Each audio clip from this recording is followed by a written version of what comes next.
এক আচৰিত দৃশ্য। শ শ পুৰুষ মহিলা সদল বলে ওলাই আহিল পঞ্চায়তলৈ। ক'ত সংঘটিত হৈছে এই ঘটনা চাওঁ আহক এই প্ৰতিবেদনত। আপোনালোকে বাৰু পঞ্চায়তে দুৰ্নীতি কৰা বুলি বাতৰি পৰিৱেশন কৰিলে তাৰ পৰিপ্ৰেক্ষিতত ৰাইজ ওলাই অহা দেখিছে নেকি? যদি দেখা নাই চাওঁ আহক এই প্ৰতিবেদন। নগাঁও জিলাৰ ঢিঙৰ লহকৰঘাট পঞ্চায়তত প্ৰধানমন্ত্ৰী আৱাস যোজনাৰ কেলেংকাৰীৰ লগতে পঞ্চায়ত সচিব আৰু প্ৰাক্তন সভাপতিয়ে ধন লোৱাৰ অভিযোগ তুলি সামাজিক মাধ্যমত একাংশই প্ৰচাৰ চলাইছিল। এই কথাত সৰ্গগ্ৰস্ত হৈ আজি পুৱাই লহকৰঘাট পঞ্চায়তৰ শ শ পুৰুষ মহিলা ওলাই আহি পঞ্চায়তখনত সমবেত হয়। ৰাইজৰ মতে পঞ্চায়ত সচিবগৰাকীয়ে আজিলৈ কাৰো পৰা একাপ চাহ খোৱা টকা এটাও উৎকোচ লোৱা নাই। একাংশ দুষ্ট চক্ৰই সচিব আৰু সভাপতিগৰাকীক ভুৱা অপবাদ দিছে বুলিও মন্তব্য কৰে ৰাইজে। ৰাইজৰ স্বীকাৰোক্তিত জল ফটফট কৰি প্ৰমাণ কৰিলে পঞ্চায়তৰ সচিব ৰাজকুমাৰ পাটৰ আৰু সভাপতি কোনো ধৰণৰ দুৰ্নীতিৰ লগত জড়িত নহয়। সচিবজন ভাল মনৰ ব্যক্তি, তেখেতক এনে ভুৱা অপবাদ দিয়াত লজ্জাবোধ কৰিছে আৰু মনত বহুত আঘাত পাইছে বুলিও কয় ৰাইজে। সম্পূৰ্ণ ভিত্তিহীন। এইটো গাঁও সভা হৈছিলে, গাঁও সভা হৈ মাইকেৰে পাব্লিচিটি কৰি পেলাই ৰাইজক অৱগত কৰিছে। যিসকল ব্যক্তিয়ে ডকুমেণ্ট জমা দিছে তেওঁলোকৰ নামখিনি আছে, আৰু কোনোবা হয়তো আহিব পৰা নাই, বিদেশত কাম কৰি আছে বা বহুত দূৰ দূৰান্তৰ আমাৰ এই পঞ্চায়তৰ মানুহ হয়তো আহিব পৰা নাই, হয়তো দুই এটা নাহিবও পাৰে লিষ্টত। কিন্তু 12-13শ মানুহৰ আৱাজ প্লাছৰ যিটো ID আছিলে সেইখিনি মানুহে আহি পেলাই আপোনাৰ ডকুমেণ্টছ পঞ্চায়তত জমা দিছেহি, আৰু তাৰে পৰিপ্ৰেক্ষিতত হয়তো 2-4জন বাক থাকিবও পাৰে।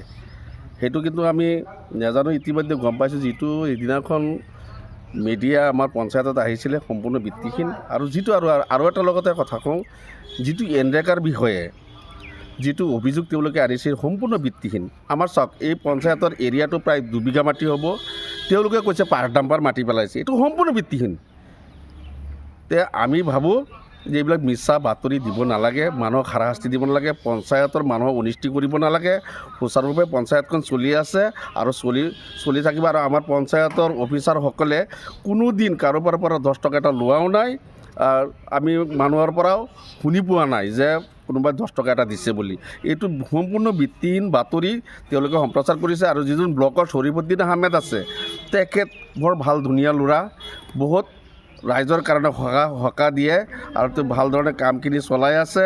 আৰু তেওঁ 2 পইচা কাৰোবাৰ পৰা লোৱা এতিয়ালৈকে আমি শুনি পোৱা নাই। শ্বৰীফুদ্দিন এটা ভাল ল'ৰা।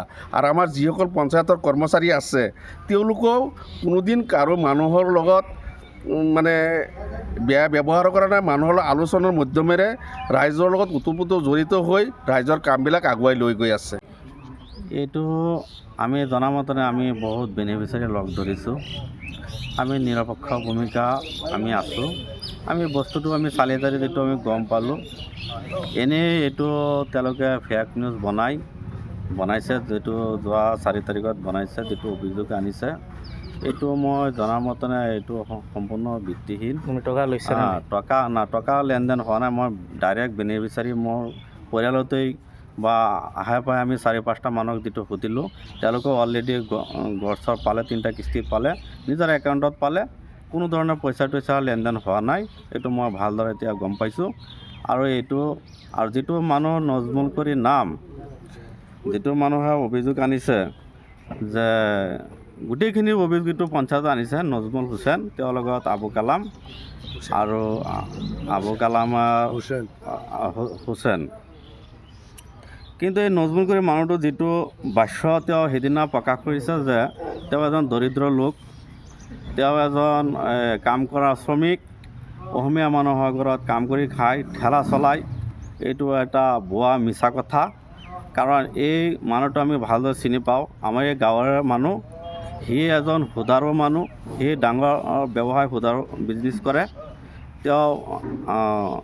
তেওঁ মানে লাখপতি মানুহ আৰু তেওঁৰ নিচিনা মানুহ পঞ্চায়তত সদায় ঘূৰি ফুৰি থাকে, তেওঁৰ নামত ঘৰ দিব লাগে।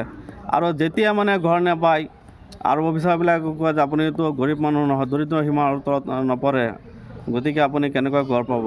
তেতিয়া তেওঁ মানে টকাৰ প্ৰলোভন দেখুৱাই অফিচাৰসকলক এই টকা মানে লেনদেন নকৰে, প্ৰলোভনত নপৰে, সেইটো কাৰণে মানে তেওঁৰ মেইন কেছ।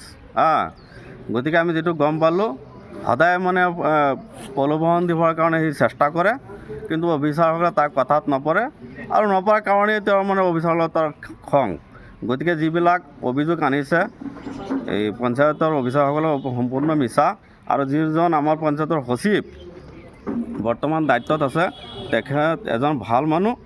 আমাৰ ইয়াৰ নিচিনা মানুহ আমি পঞ্চায়ত এতিয়ালৈ সচিব পোৱা নাই।